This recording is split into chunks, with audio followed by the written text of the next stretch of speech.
How many snaps did they run in the 14 personnel? That's only for us. 100% of the snaps.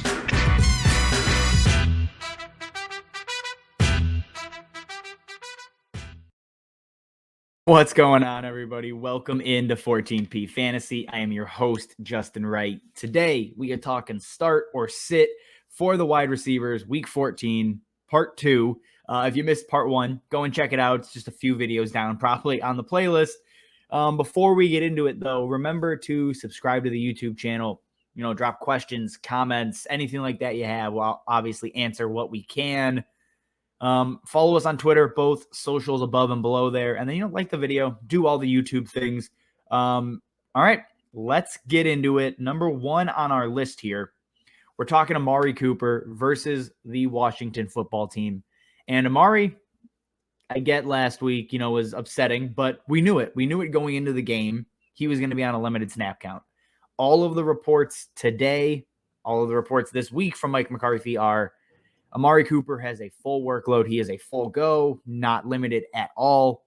Basically saying, expect Amari Cooper out there for 100% of snaps with Dak Prescott against possibly the worst pass defense in the NFL. They're bottom 3 over the course of the season here.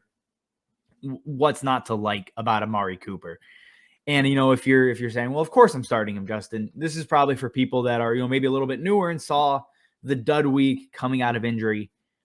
Fire him back up. Play Amari Cooper. It don't make fantasy harder than it needs to be, especially in an elimination game or, a must-win game for you when the final week of the regular season.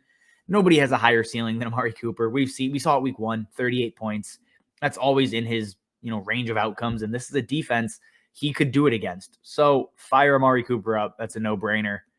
Number 2 on the list, we have my favorite, Hunter Renfrow versus the Kansas City Chiefs. And he is a locked and loaded wide receiver 2. Last week I had him as a flex. He finished as a wide receiver 1. He gets the upgrade this week. I mean, look at him. That is the peak physical performance. That is what a man should look like, right? He's been a wide receiver 1 back-to-back weeks now. Without Darren Waller, he played a season high in snaps.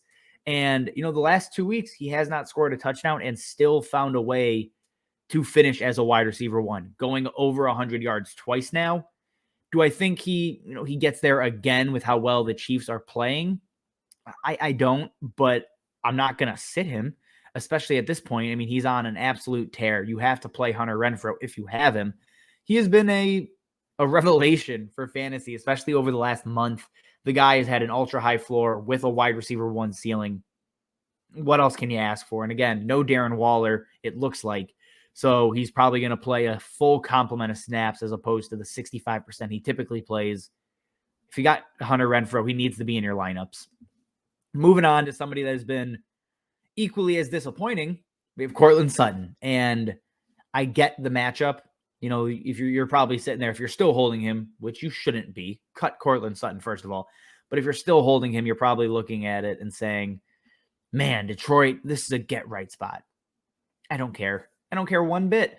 The last 5 games he has played, let me make sure I got it right. Yeah, the last 5 games he has played with Jerry Jeudy active, he has not gone over 6 points.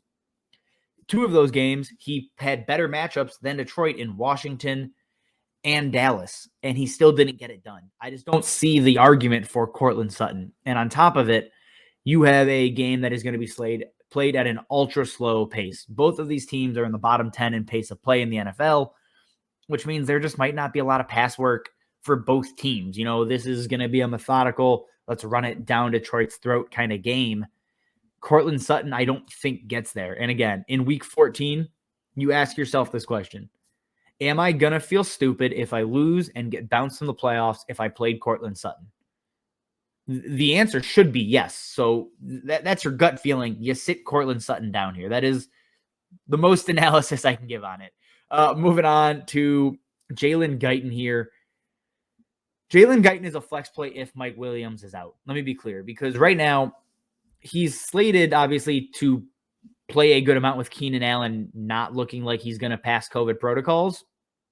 But he is still a big play-dependent player, and the Giants are in the bottom 5 in explosive pass rate.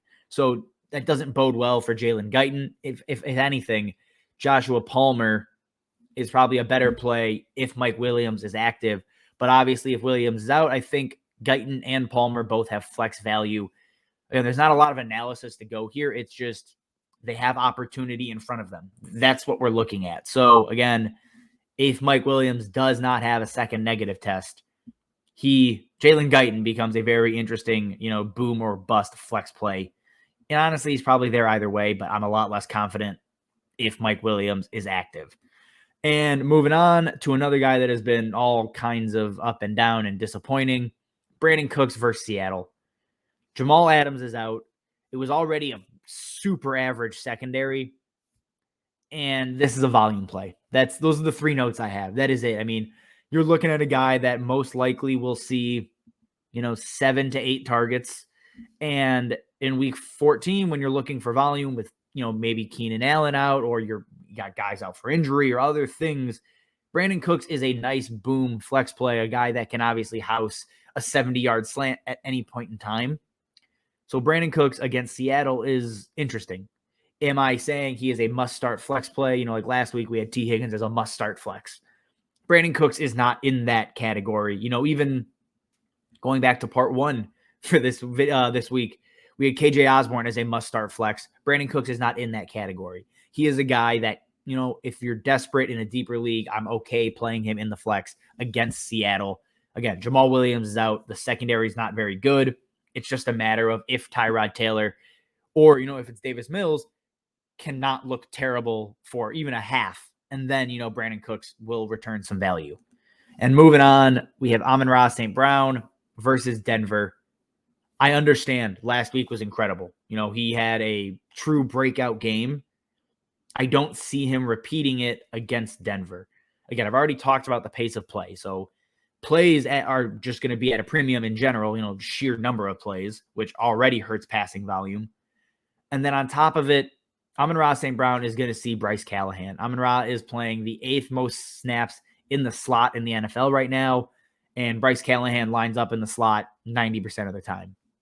So I think Bryce Callahan is probably a top 4 or 5 slot corner in the NFL.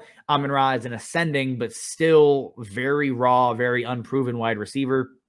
I'm going to give the benefit of the doubt to Bryce Callahan here and think, we're going to see probably more Jamal Williams, a little bit more TJ Hawkinson, some Josh Reynolds on the outside, beating up on Kyle Fuller maybe. Amon-Ra is not going to get it done this week. So I'm avoiding him, sit him down. All right, guys, that is all I have for you. Remember to subscribe to the YouTube channel, follow us on Twitter, drop questions, comments, all that good stuff. All right, as always, thanks for watching, and we will see you next time. How many snaps did they run in the 14 personnel? That's only for us. 100% of the snaps.